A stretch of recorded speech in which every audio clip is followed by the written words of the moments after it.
احلى جمهور نادي الزمالك. يا رب تكون سنه سعيده عليكم وسنه خير عليكم وعلى نادينا نادي الزمالك.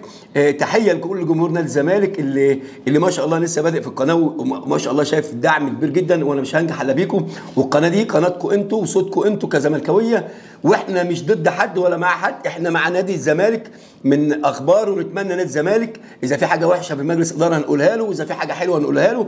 فاحنا نتمنى، لان المجلس الحالي قدامه فرصه ذهبيه يكتب اسمه بحروف من نور في تاريخ سجل رؤساء نادي الزمالك وسجل تاريخ نادي الزمالك. انت قدامك فرصه، اي نعم انت جاي واخد النادي من مشاكل، والمجلس السابق مورطك في مليون قضيه ومبالغ ولاعيبه لازم تمشي، لان انت مع نادي الزمالك. يا جماعه انتوا بتتكلم على منتخب مصر، مفيش ممكن الا زيزو فتوح، مع احترامي الشديد، محمد صبحي بيتاخد كيد يعني، لكن مع احترامي الشديد ما عندكش مين نادي الزمالك. كان نادي الزمالك بيبقى اقل شيء نص منتخب مصر من نادي الزمالك، كان لعيبه منتخب مصر غالبيتها من نادي الزمالك، في وقت من الاوقات كانت ثلاث ارباع لعيبه منتخب مصر من نادي الزمالك. فده حاجه تزعلنا، معناها ان نادي الزمالك ما عادش عنده لعيبه دوليين يا جماعه، وده يقول لك فعلا حال نادي الزمالك. فالمجلس الحالي قدامه فرصه ذهبيه انه يختار لعيبه كويسه جدا، لعيبه دوليين، لعيبه تلعب كوره حلوه، ولاعيبه فعلا تليق بتيشيرت نادي الزمالك. واللوجو ده غالي، اذا اي لعيب مش هيفهم قيمته ما يجيش.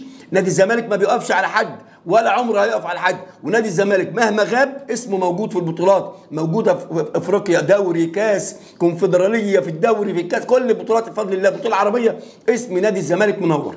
فتره حقبه زمنيه اتعرضنا فيها لمشاكل كبيره جدا، ونادي الزمالك من مجالس ادارات ومشاكل وانتخابات وحل وحاجات كتير قوي. المهم نتمنى ان شاء الله السنه دي تبقى سنه خير على نادي الزمالك. طبعا انا بقول ان مجلس حسين لبيب قدامه فرصه ذهبيه قوي انه يعني يحل المشاكل، وان في رجال اعمال بقى، سمعنا ان في رجال اعمال من كل الدول العربيه مستنيه تشوف نادي الزمالك في استقرار، ويبدا الدعم، ويبدا نشوف نادي الزمالك بقى صفقات قويه جدا واسامي كبيره تلعب لنادي الزمالك. وده اللي نتمناه الفتره الجايه، ما يبقاش في لعيب يلعب في نادي الزمالك غير انه لعيب دولي، ولعيب دولي مؤثر، مش لعيب بس. ومع احترامي لعمر كمال عبد الواحد اللي احنا عاملين عليه ضجه، انا ما بعترفش بيه لعيب كوره، ده موظف، لعبه موظف، ما عندوش ابداع، مع احترامي الشديد.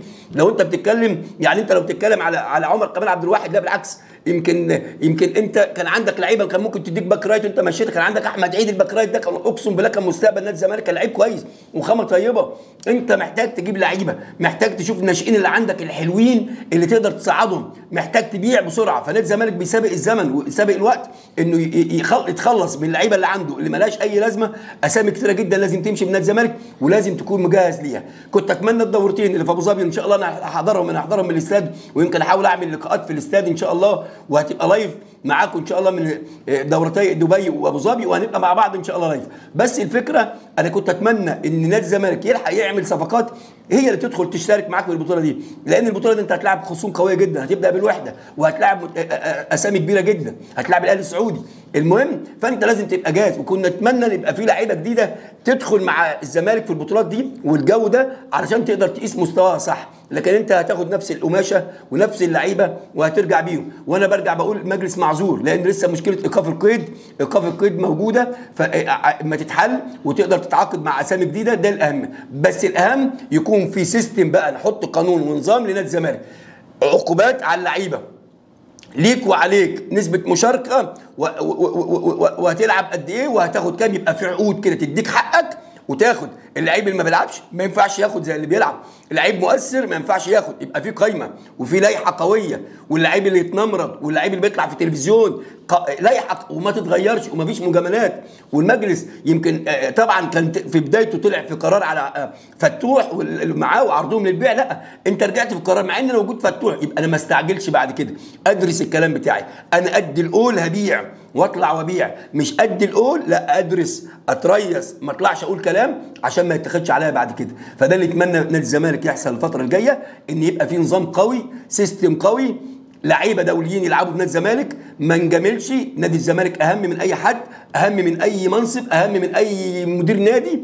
جمهور نادي الزمالك اوفى واحسن جمهور على ظهر الارض، انا بقولها وعلى اليقين ان جمهور نادي الزمالك ما فيش زيه، جمهور محترم، جمهور واعي، جمهور بيحب ناديه وبيلعب ناديه.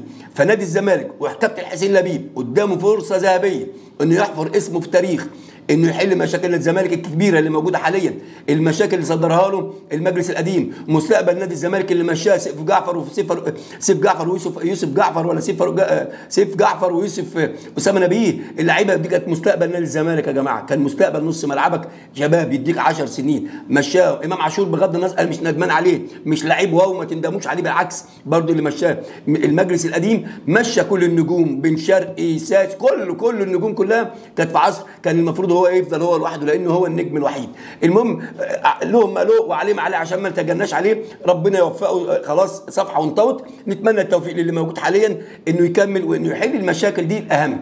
فنتمنى الفتره اللي جايه ايقاف القيد، لعيبه دوليين جامدين، افارقه تيجي تاكل الحديد. عندك 5 اسامي لازم يكونوا ضرب نار، لازم تكون في لائحه قويه، لازم تدعم في لعيبه في الدوري وفي انديه عندها استعداد تقعد معاك تعمل صفقات تبادليه. خلص ده بسرعه قبل بدايه الدوري. المهم طبعا معايا نجم طبعا هو زملكاوي، يعني مش زملكاوي ان شاء الله هيكون مستقبل نادي الزمالك. على فكره انت بتحب نادي الزمالك ليه يا احمد؟ عشان في شيكابالا وزيزو. بتحب شيكابالا وزيزو؟ ايه رايك فيهم؟ لاعبين قوي، بس الوحيد هو لاعبين قوي. لاعبين ها؟ فطبعا قول، عايز تقول ايه؟ اعملوا سبسكرايب على هو. ماشي. المهم طبعا نتمنى التوفيق لنادي الزمالك. ده فيديو كده كنا عايزين نقول لكم كل سنه وانتم طيبين، وان شاء الله سنه سعيده على الزملكاويه وجمهور نادي الزمالك، وهابي نيو يير يا احمد. نقول لهم ايه؟ هابي نيو يير وسنه سعيده ان شاء الله عليكم كل الزملكاويه. اذا عجبك الفيديو لايك شير كومنت، وايه؟ الملعب والملعب ايه؟ 3